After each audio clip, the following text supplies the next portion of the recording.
চরমনে আল্লাহর কুতুব চরমনে জমিনে কাঁদতে কাঁদতে ঘুমায়া গেছে। উজানির কুতুব উজানির জমিনে ঘুমায়া রয়েছে। গঙ্গের কুতুব গঙ্গের জমিনে ঘুমায়া রয়েছে। কত কান্দন কান্দতে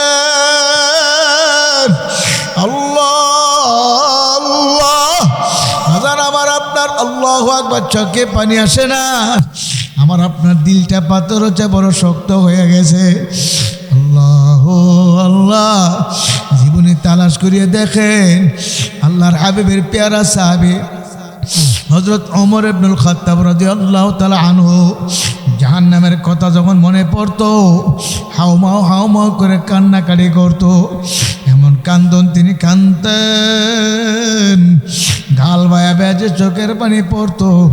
গালের উপরে পানির কালো দাগ পড়িয়া গেল। সাহাবায়ে কেরাম বলো গো আমিরুল মুমিনিন আপনি অর্ধ জাহানের বাদশা, আপনার গালের উপরে পানির কালো দাগ কেমন দেখা যায়? ঔষধ ব্যবহার করেন ভালো হয়ে যাবে। আমিরুল মুমিনিন হযরত ওমর বলতেন আমি বুঝি আমার কালো দাগ ভালো দেখাইবে না, কিন্তু বড় চিন্তা করে দেখছি আমি আমার মাওলার দরবারে কে নিয়ে রওনা করলাম। আমার মালিক যদি ডাক দেয় বলে ওমর রে আমার দরবারে কে নিয়ে আসছো, আমি আমার মাওলার দরবারে কি পেশ করব? আমার আমলের মধ্যে ভেজাল, আমার নামাজের মধ্যে ভেজাল। আমি তখন বলবো মালিক আপনার দরবারে কোনো কিছু নিয়ে আসতে পারি নাই, আপনার ভয়ে আপনার জাহান্নামের ভয়ে যে কাঁদছে, কাঁদতে কাঁদতে যে গাল বায়া বায়া পানি পড়ছে, এই দুইটা কালো পানির কালো দাগ ছাড়া আর কোনো কিছু আনতে পারে না। হে আমার মুরব্বী বাবারা, আমার যুবক ভাইয়েরা, হে পর্দার আড়ালে আমার মা বোনেরা, এত বড় জলিলে কদর সাহাবী হইয়া তিনি যদি এমনভাবে জাহান্নামের ভয়ে কাঁদতে পারে, আমার আপনার চোখে কেন পানি আসে না? আল্লাহর হাবিবের একের পরে দুইটা মেজার কাছে বিবাহ দিল।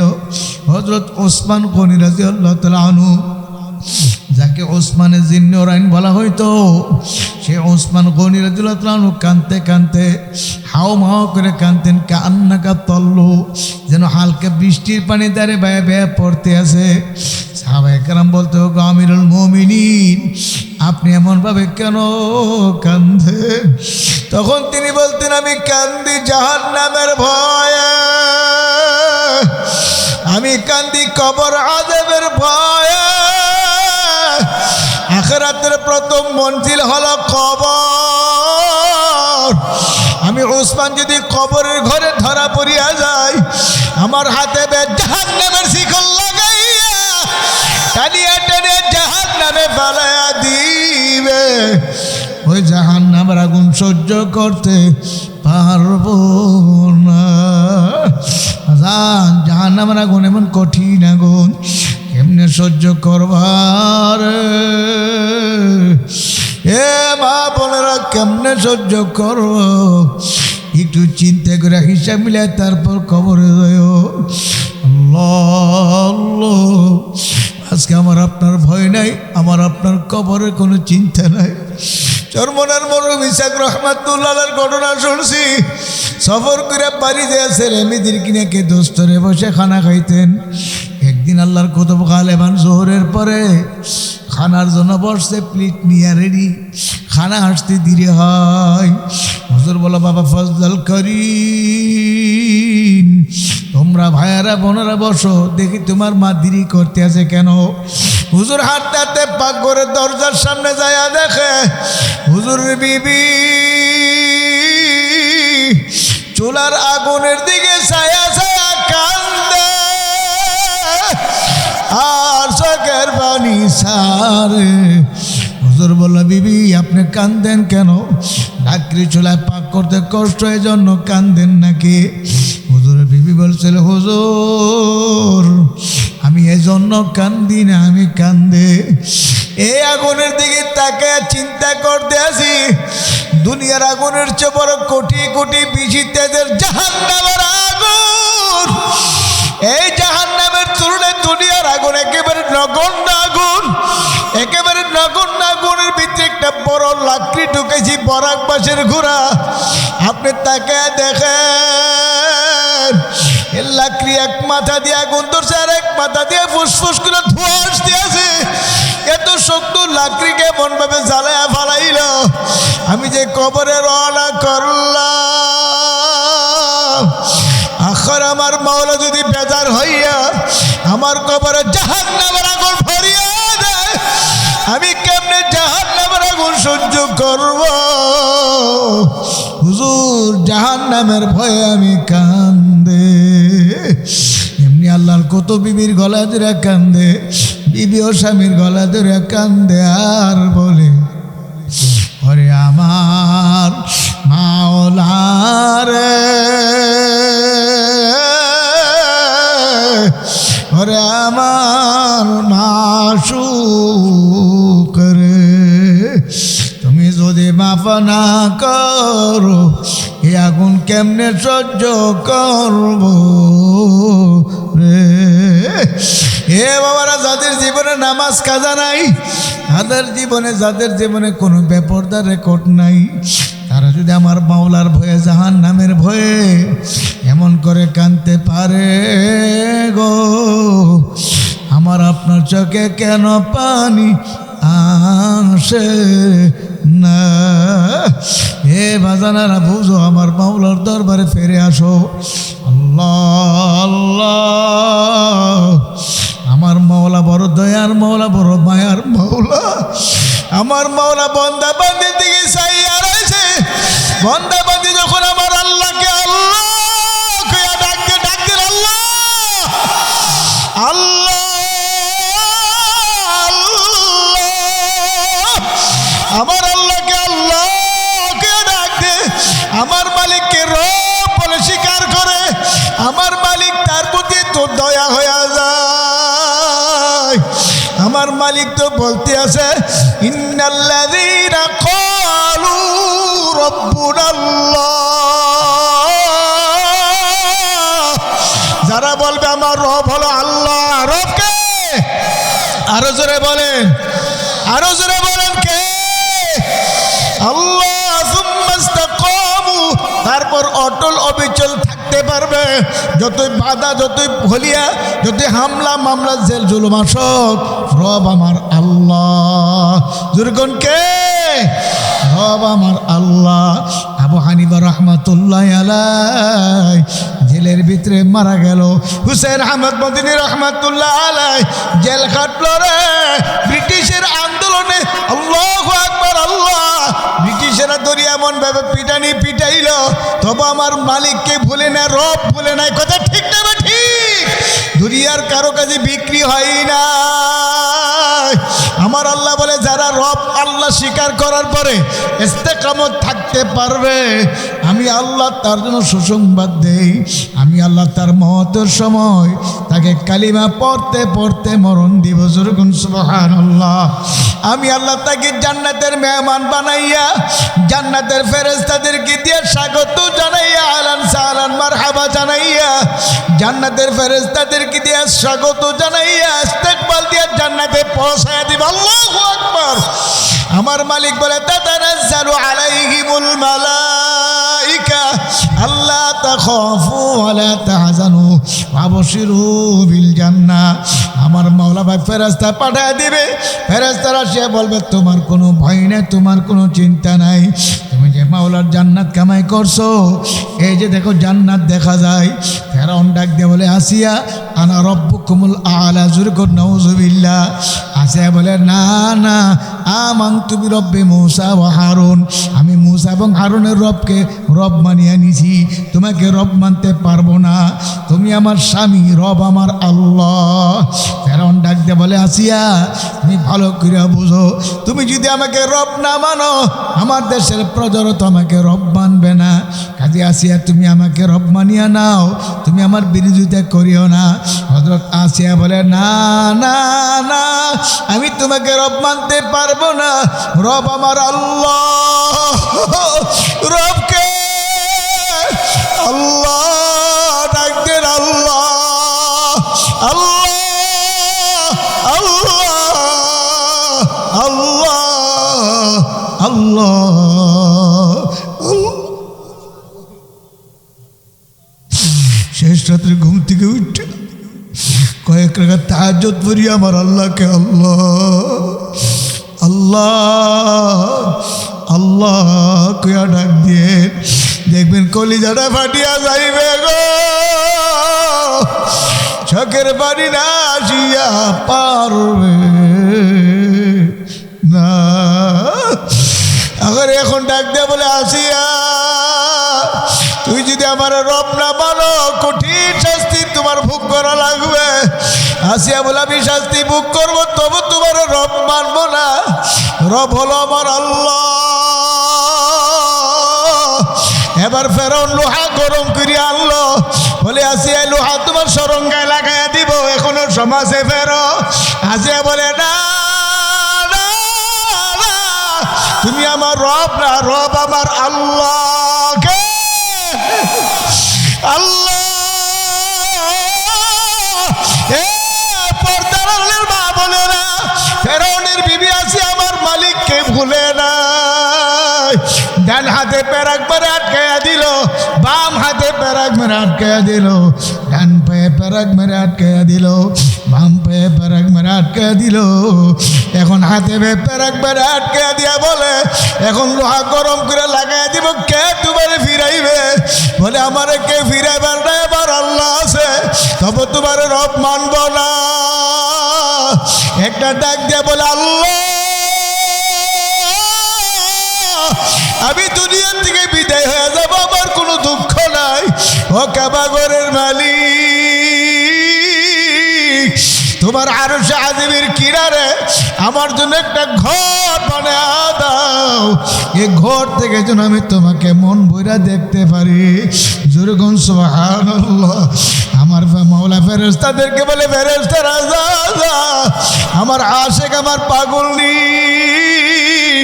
আসিয়ার কাছে যা রে, আমি যে ঘর বানাইছি জান্নাতের ভিতরে, আমার জান্নাত নিয়ে যাও। জোরগুন সুবহানাল্লাহ। ডাকদা বলে আসিয়া তোমার কোনো ভয় নেই, তোমার কোনো চিন্তা নাই, আমরা তোমার পাশে আছি, কোনো চিন্তা নাই, কোনো ভয় নেই। যে তাকায় দেখো তোমার জন্য ঘর বানাইছে। আসিয়া ঘর দেখতে দেখতে বিদায় হয়ে গেল, একটু কষ্ট হলো না। হে বাজানেরা ভালো করে বুঝো, বোঝার জন্যে মাহফিল এখনো সমাজে ফেরো। আমার মাওলার দরবার যদি ফেরার মতো ফেরতে পারো, মাপ চাওয়ার মতো চাইতে পারো, আমার মাওলা ফিরাইয়া দিবে না। বনি ইসরায়েলের যুগে এক ব্যক্তি ৯৯টা খুন করলো। ৯৯ খুন করার পরে অনুতপ্ত হইল, আমি তো বড় অপরাধ করিয়া ফেলাইছি। একজনের কাছে গিয়া বলল, হুজুর আমি ৯৯টা খুন করছি, আমার উপায় কি, আমাকে কি মাফ করবেনি? হুজুর বলে না না, জাহান্নাম তোমার জন্য নিশ্চয়ই অবধারিত, জাহান্নামে তোমার যাইতে হবে। এত বড় খনি আবার কেমনে মাপ পায়? সঙ্গে সঙ্গে ওই হুজুরকে মারিয়া ফালাইল, ১০০ খুন পূর্ণ করলো। করার পরে বলতে আছে এখন আমি কোথায় যাব, আমার জীবন শেষ করিয়া দিছি। চিন্তা করে আর কান্দে, গুন গুন করে কান্দে। যারে সাক্ষাৎ বলে আমার উপায় কি? লোকেরা বলে যাও যাও যাও, ওই এলাকায় একজন হক্কানি আলেম আছে, একজন বুজুর্গ লোক আছে, তার কাছে গিয়ে তওবা করো। ওই এলাকায় আলেমের কাছে যায় তওবা করলো। আলেম বলো তুমি তো নামাজ কালাম জানো না, দোয়া কালাম জানো না? বলে না আমি কিছুই জানি না। যাও যাও যাও, ওই গ্রামে একজন আলেম আছে, তার কাছে গিয়ে দোয়া কালাম শিখতে যাও। ওই আলেমের বাড়ি যাইতে আছে, যাওয়ার পথে সে মারা গেছে। মারা যাওয়ার পরে জান্নাতের ফেরেশতারা আসলো, তার রোজ জান্নাতে নিবে। জাহান্নামের ফেরেশতারা আসলো, তার রোজ জাহান্নামে নিবে। দুই দল ফেরেশতা টানাটানি লাগিয়া গেছে। এর মধ্যে একজন ফেরেশতা বলে টানাটানি করার দরকার নাই, চলো আমরা মাওলার কাছে যাই, আমার মাওলা যে ফয়সালা দেয় সেই ফয়সালা হয়ে যাইবে। আল্লাহ রাব্বুল আলামিনের কাছে যাওয়ার পরে আমার আল্লাহ বলে ব্যাপার কি, দুই জায়গার দুই দল ফেরেশতা, তোমরা কেন আসছো? জান্নাতের ফেরেশতারা বলে মালিক সে তওবা করছে, ওই আলেমের বাড়ি কোরআন সুন্নাহর নিয়ম অনুযায়ী নামাজ কালাম দোয়া কালাম শিখার জন্যে। আল্লাহ দোয়া কালাম শেখার জন্য যাইতে আসছিল, ওই ব্যক্তির কাছে যাওয়ার পথে রাস্তায় মারা গেছে। সে তো খালেস তওবা করছে, সে তো নাসুহা তওবা করিয়া বালাইছে। এই জন্য তার রূহ জান্নাতে নেওয়ার জন্য আমরা আসছি। আর জাহান্নামের ফেরেশতা বলে, মালিক সে তো এখনো পর্যন্ত আলিমের বাড়ি যাইতে পারে নাই, সে এখনো দোয়া কালাম শেখে নাই, কিছুই জানে না, নামাজ জানে না, কিছুই করতে জানে না। কাজে তার রূহ আমরা জাহান্নামে নিয়ে যাইব। আমার মাওলা ফয়সালা দিয়া দিল, যাও যাও, ঝগড়া করার দরকার নেই, স্পটে যাও, যেখানে মারা গেছে সেই জায়গায় যাও, তার মৃত্যুর স্থান থেকে তার বাড়ি মাপ দাও, আর আলেমের বাড়ি মাপ দাও। যদি আলেমের বাড়ি দূরে হয়, তার বাড়ি কাছে হয়, ফয়সালা জাহান্নামের ফেরেশতারা তার রূহ জাহান্নামে নিয়ে যাইবে। আর যদি আলেমের বাড়ি কাছে হয়, তার বাড়ি দূরে হয়, জান্নাতের ফেরেশতারা তার রূহ জান্নাতে নিয়ে যাইবে। সুবহানাল্লাহ। কিন্তু আমার মাওলার কুদরত বোঝার উপায় নাই। আসলে তার বাড়ি কাছে ছিল, আলেমের বাড়ি দূরে ছিল। ফেরেশতারা ওই জায়গায় যাইতে যাইতে ফেরেশতারা তার মৃত্যুর স্থানে যাইবার আগেই আমার মালিক কত বড় দয়ার বাউলা, আমার মাওলা জমিনকে হুকুম করে, জমিন আলেমের বাড়ি কাছে হইয়া যাও। আলেমের বাড়ি কাছে হয়ে গেল। ফেরেশতারা বাপিয়া দেখে আলেমের বাড়ি কাছে। আমার বলা ফয়সালা দিল, যাও যাও, জান্নাতের ফেরেশতারা রূহ জান্নাতে নিয়ে যাও। এ আমার বাবারা, মুরব্বি বাবারা, ওসিলা দাঁড় করিয়া যাও। কোন ওসিলা দিলে আমার মাওলা মাফ করে জানি না। আজকের মাহফিল যদি আমার মাওলা ওসিলা হিসেবে কবুল করিয়া নেয়, এই মাদ্রাসার মাহফিল যদি, মাদ্রাসার দান সদকা যদি ওসিলা হিসেবে আমার মাওলা কবুল করিয়া নেয়, হইতে পারে আমার মাওলা নাজাত দিয়া জান্নাত দিতে পারে। কি পারে, কি পারে না? আমার মাওলার দরবারে ফেরো, খাসভাবে তওবা করে চোখের পানি ছাড়ো, দৈনিক তওবা করো।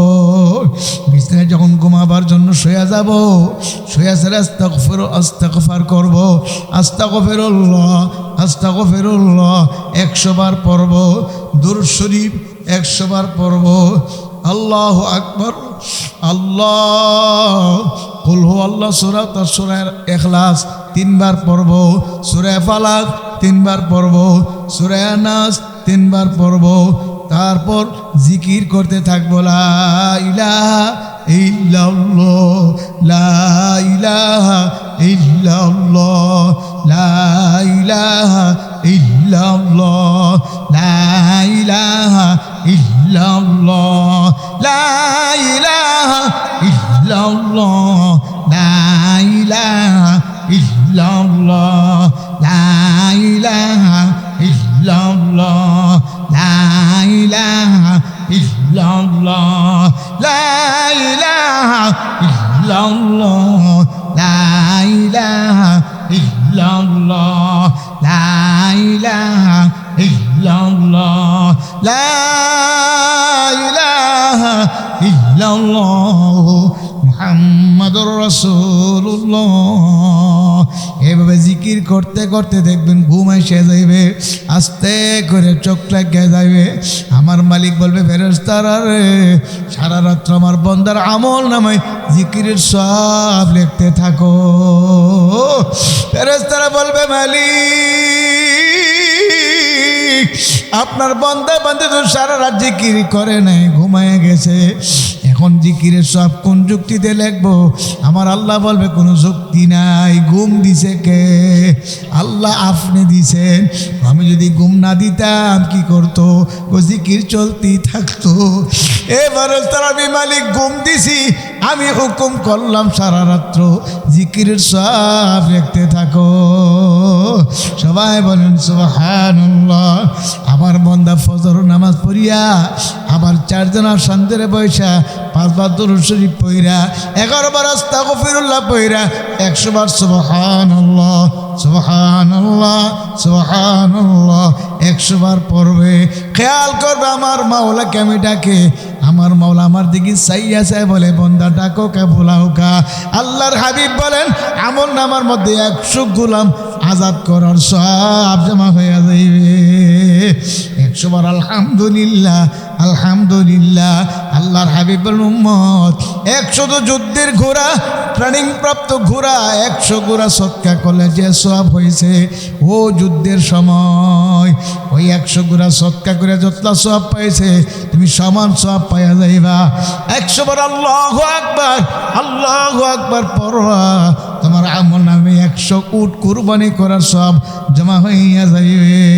200 বার লা ইলাহা ইল্লাল্লাহ পড়িয়া পুরা কালিমা পড়িয়া আবার 5 বার দুরূদ শরীফ পড়িয়া দোয়া মোনাজাত করতে করতে দেখবেন সূর্য উঠিয়া পরিষ্কার হয়ে গেছে। 2 রাকাত বা 4 রাকাত 10 রাকাত নামাজ পড়িয়া যার যার কাছে চলিয়া যাইবেন। আমার নবী বলে, উম্মত তোমার আমল নামে একটা কবুল হজ আর একটা কবুল উমরার সওয়াব জমা হইয়া যাইবে। কিয়ামতের ময়দানে ডান হাতে আমল নামা পাইবা, আমল নামা পাই তুমি দেখবা তোমার আমল নামায় হাজার হাজার গোলাম আজাদ করার সওয়াব, হাজার হাজার লক্ষ লক্ষ যুদ্ধের ঘোড়া সৎকা করার সওয়াব, হাজার হাজার লক্ষ লক্ষ উট কুরবানি করার সওয়াব, হাজার হাজার হজের সওয়াব, উমরার সওয়াব। ডাকতে বলবেন, আল্লাহ আমি তো ঠেলাওয়ালা ভ্যানওয়ালা কলি মজদুর তাঁতি ঋষি, আমি তো একটা কৃষক ছিলাম, দিন আনিয়া দিন খাইছি, 200 টাকা রুজি করতে আমার কষ্ট হয়েছে, ছেলে মেয়ে জীবন চালাতে বড় কষ্ট। আমি হজ করি নাই, উমরা করি নাই, আমি উট কুরবানি দিব দূরের কথা জীবনে দেখি নাই। মালিক আমার আমল নামে এত সওয়াব কিভাবে আসলো? আমার মালিক বলবে, বান্দারা প্রত্যেক দিন ফজরের পরে আর মাগরিবের পরে 100 বার করে সুবহানাল্লাহ পড়ছিলানি? বলে হ্যাঁ মালিক। চরমনায় হুজুরের হাতে মরিদ হয়েছি 30 বছর, কেউ বলবে 20 বছর, কেউ বলবে 32 বছর, আল্লাহ কেউ বলবে নানপুরের হুজুরের কাছে, কেউ বলবে শর্ষিনাগ হুজুরের কাছে, কেউ বলবে বরনার হুজুরের কাছে আমি মরিদ হয়েছিলাম। আল্লাহ হুজুর আমার ওজিফাগুলো দিছিল, আমি নিয়ম অনুযায়ী আদায় করছি। আমার আল্লাহ বলবে, ওই ওজিফা আদায় করার কারণে আমি তোমার আমল নামায় এই সওয়াবগুলো দিছি। যেরকম সুবহানাল্লাহ। হে বাবারা, কিয়ামতের ময়দানে আমার মওলা বলবে, আয় আয় আমার রহমতের কোলে আয়, আমার জান্নাতে ঢুকিয়া যা। জান্নাতে ঢোকার পরে আমার মালিক বলবে, বান্দা বান্দি আমি যে তোমাদের সঙ্গে জান্নাতের ওয়াদা করছিলাম সব পাইছুনি? বান্দা বান্দি বলবে, মাওলা সব পাইছি, যা চাই নাই তাও পাইছি। একদল আশেক পাগল সালেক দরবেশ আল্লাহ আল্লাহ জিকিরকারী আশেক বলবে, মালিক সব কিছু পাইছি, একটা এখনো পাই নাই। বলে, এটা আবার কোনটারে? আল্লাহ আপনি না বলছিলেন আপনি আমাদেরকে দেখা দিবেন, আপনি আমাদেরকে দিদার দিবেন। আল্লাহ এখন মাত্র আপনার দিদার বাকি আছে, আপনাকে দেখা বাকি আছে। সুবহানাল্লাহ। আমার আল্লাহ বলবে, আয় আয় আমার একটা কামরা আছে দারুস সালাম, আমার কামরার মধ্যে আয়, আমি দেখা দিব। আমার আল্লাহ দেখা দিবে। যেরকম সুবহানাল্লাহ। সাতারাউনা রাব্বাকুম কামা তারাউনাল কমরা ফি লাইলাতিল বদরে, এমন ভাবে আমার মাওলাকে দেখতে পারবো পূর্ণিমার চাঁদ উঠলে যেমন তাম পৃথিবীর মানুষ দেখতে পারে, বিরাবিরি ধাক্কা ধাক্কি হয় না, এমন ভাবে মালিকের বান্দা বান্দি দেখবে। আমার আল্লাহ বলবে, ফেরেশতারা আমার আর বান্দাদের মধ্যে মাঝখানে 70,000 নূরের পর্দা উঠায়া দাও, আমার বান্দাদেরকে আমি দেখা দিব। যেরকম সুবহানাল্লাহ। হে আমার ভাইয়েরা, আল্লাহর হাবিব যখন দুনিয়াতে আসলেন, আল্লাহর হাবিব আসার পরে আমার আল্লাহ মা আমনার কোল থেকে আল্লাহর হাবিবকে ভ্রমণ করতে নিয়ে গেলেন। যেরকম সুবহানাল্লাহ। আল্লাহ মা আমনা কান্দে কান্দে। আমার আল্লাহ বলে, আমেনা তুমি কান্দো কেন? বলে, কান্দি আজকে যদি আব্দুল্লাহ বাবা থাকতো তাহলে আমার সন্তানকে নিয়ে কত জায়গায় ঘুরতে যাইতো। আজকে তো বাবা নাই, আমার ছেলে এতিম, কে যাইবে?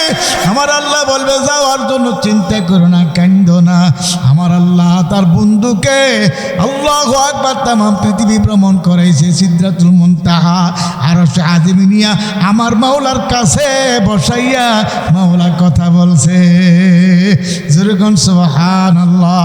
এ আমার ভাইয়েরা বন্ধুরা, সেই নবীজি সাল্লাল্লাহু আলাইহি ওয়াসাল্লামের তরিকায় দুনিয়ার জিন্দেগির মধ্যে শান্তি, কথা ঠিক নেই? এই জন্য আমি দেখতে চাই আল্লাহর হাবিবের তরিকা সুন্নত অনুযায়ী নিজের জীবন কাটা কাটা গঠন করতে রাজি। নারে তাকবীর! আল্লাহ আমাদেরকে কবুল করুন, আমিন। কিন্তু এমনি হবে না, এমনি হবে না। এই জন্য আমার আল্লাহ পরামর্শ দিয়েছে, ওয়াকুনু মা'আস সাদিকিন, তোমরা আমার সাদিকিন বন্দাদের সঙ্গী হয়ে যাও, তাহলে তোমাদের মধ্যে আমার নবীর সুন্নতের উপর আমল করা সহজ হয়ে যাবে। এই জন্য ভাইয়েরা, আমি দাওয়াত দিয়ে যাই আগামী মাসের 19, 20, 21 ঐতিহাসিক চরমনের ফাল্গুনের মাহফিল। ওই মাহফিলে যাইবেন, হাজার হাজার লক্ষ লক্ষ আল্লাহওয়ালাদের ওই মিলন মেলা চরমনের ময়দান, লক্ষ লক্ষ মানুষ। যেমন দারুল উলুম দেওবন্দ থেকে বৎসর সালমান মনসুরপুরি দামাত বরকাতুহু ইনশাআল্লাহ আসবেন, আশা হুজুর দাওয়াত কবুল করছেন। আরও অন্য অন্য বুজুর্গানে দিন সারা বাংলাদেশের বিভিন্ন জেলা থেকে বড় বড় হযরত উলামায়ে কেরাম, রুহানি ডাক্তারগণ চরমনে যাবেন, চিকিৎসা দিবেন। আল্লাহু আকবার। যারা কলেবের রোগী, রুহানি রোগী, আপনাদেরকে দাওয়াত দেওয়া যায় এই হাসপাতালে গিয়ে 3 দিনের জন্য ভর্তি হন। আল্লাহর ফজলে এই চরমনের আধ্যাত্মিক হাসপাতালে যারা যায়, আল্লাহর ফজলে 100 রোগীর মধ্যে 90-95 জন রোগী সুস্থ হয়ে বাড়ি ফিরে। কথা ঠিক না? ঠিক। এটা চরমনার ময়দান সাধারণ কোনো ময়দান নয়, এটা আধ্যাত্মিক রোগীদের হাসপাতাল। কথা ঠিক না? এই হাসপাতালের প্রধান প্রতিষ্ঠাতা ডাক্তার ছিলেন হযরত মাওলানা আহসানুল্লাহ, আমাদের দাদা হুজুর রহমতুল্লাহ শ্বশুর যান। তারপরে আমাদের দাদা হুজুর এই হাসপাতালের হাল ধরলেন। হাসপাতালের দাদা হুজুর ইন্তেকালের পরে সৈয়দ ফজলুল করিম রহমতুল্লাহ আলাইহি হাল ধরলেন, তিনি চলে গেলেন। বর্তমান 2 শায়েখ সহ হক্কানি রব্বানি উলামায়ে কেরাম এই হাসপাতালের চিকিৎসক হিসাবে আছেন। বড় বড় 2 জন ডাক্তার, সৈয়দ ফরাজাউল করিম, সৈয়দ ফয়জুল করিম, শায়েখে চরমনাই, পীর সাহেব চরমনাই তো আছেনই। এছাড়া বিভিন্ন দেশ থেকে, বিভিন্ন জায়গা থেকে, জেলা থেকে হক্কানি পীর মাশায়েখগণ হাসপাতালে চিকিৎসা দেওয়ার জন্য আসে। এটা ঠিক না?